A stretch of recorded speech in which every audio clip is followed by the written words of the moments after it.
Hello everyone, this is Lincoln Prime, and I would like to make a quick announcement real quick. We are officially 12 days away from Transformers Rise of the Beast, and my special announcement is that for the next 12 days, I will be making a review on a Transformers Rise of the Beast figure every single day until June 8th. So get ready, because it is going to be a full practically 2 weeks when it comes to reviews. So I hope you guys stay tuned, and I hope you all enjoyed. But anyways, let us get right back into the review, because we are taking a look at the Transformers Studio Series Rise of the Beast Leader Class Scourge.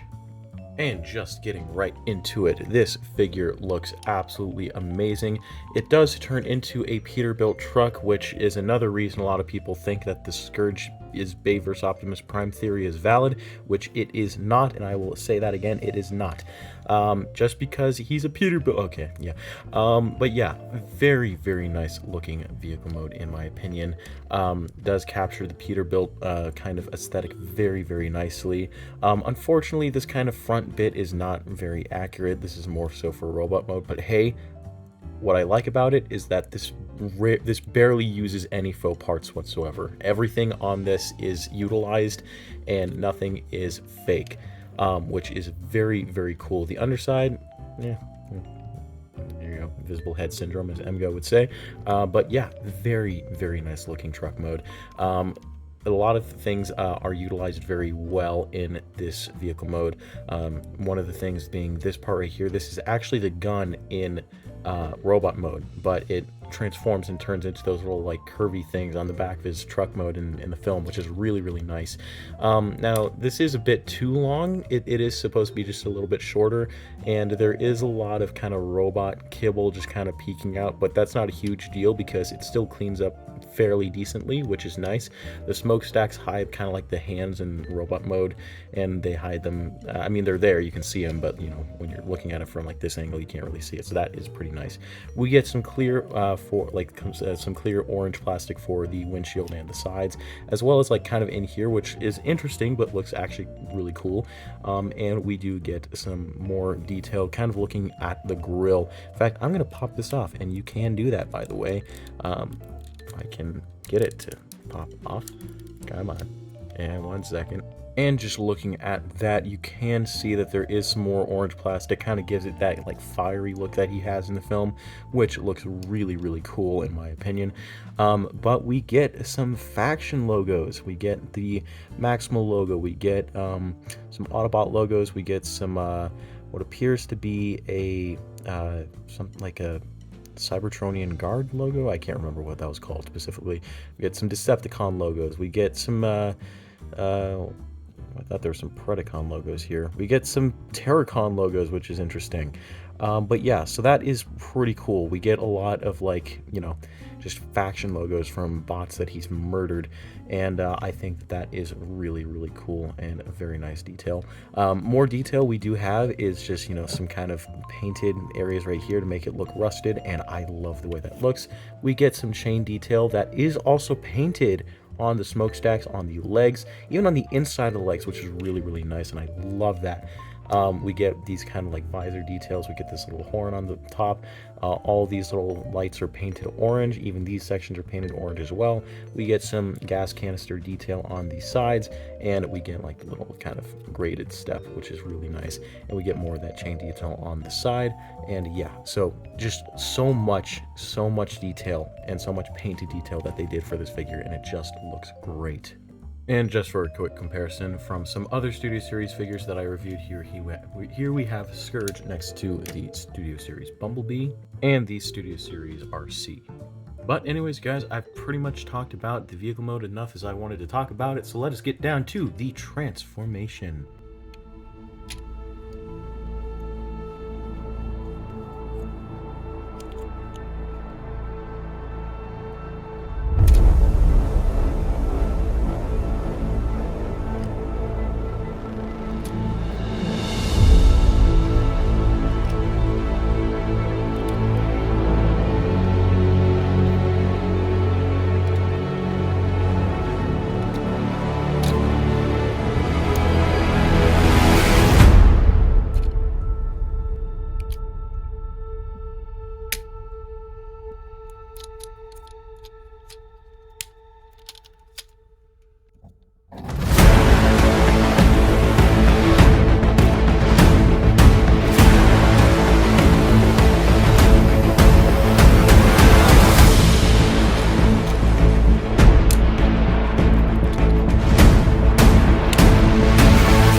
here we have the Transformers Rise of the Beast Leader Class Scourge in his robot mode, and he looks fantastic.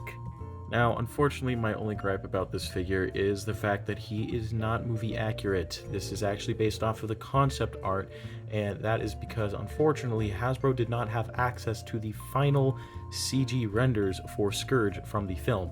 So all they had to go off of was concept art. Unfortunately, the truck mode is mostly accurate, but the robot mode did suffer from, just not having, Hasbro not having just the CG models to make him accurate. But there are some aspects that are close enough to the CG model, but unfortunately most of it is just concept art. And just moving in on the head sculpt, this head, I'm actually not the biggest fan of this head sculpt, and it's because of the mouth. I don't know what they were thinking with that mouth, because this does not look like any kind of mouth that Scourge has had, even in the control art. I don't get why it is so small, but the overall kind of like mask looks really, really cool in my opinion. He does have light piping, you can kind of see that a little bit. His eyes do kind of glow in an orange. The top of the head does not look like Baver's Optimus Prime at all. I don't know what people are thinking when they say that, but that's that. The neck is really, really big. That is more so based on concept art, because unfortunately his neck is not that big in the final film. The chest looks really cool. It kind of jets out a little bit, just with this little part right here. It is a little too big, but not a huge deal. Kind of moving down on the crotch area, that looks okay. There's some piping detail that is painted silver over in there. Legs are very skinny for what they are. They are supposed to be thicker to be a little bit more movie accurate, but there's that. Arms are pretty cool looking. The hands look very nice, and the giant claw hand looks very, very cool. I do love the way that looks. We get some more painted chain detail on the legs and on the arms and on the biceps, which is very nice. We get some more of that kind of messily painted, kind of rusted looking stuff on the shoulder pads, which does look very nice. The shoulder pads are also not accurate, which is great. On the back is where we have kind of the big problem, and just this whole backpack, it really, really does remind me of that Age of Extinction Galvatron, if you guys know what I'm talking about, because yeah, that does not look the greatest in my opinion, but it is not awful. And here we have Age of Extinction Galvatron, just so you guys know what I'm talking about. Yeah, it does not look very good.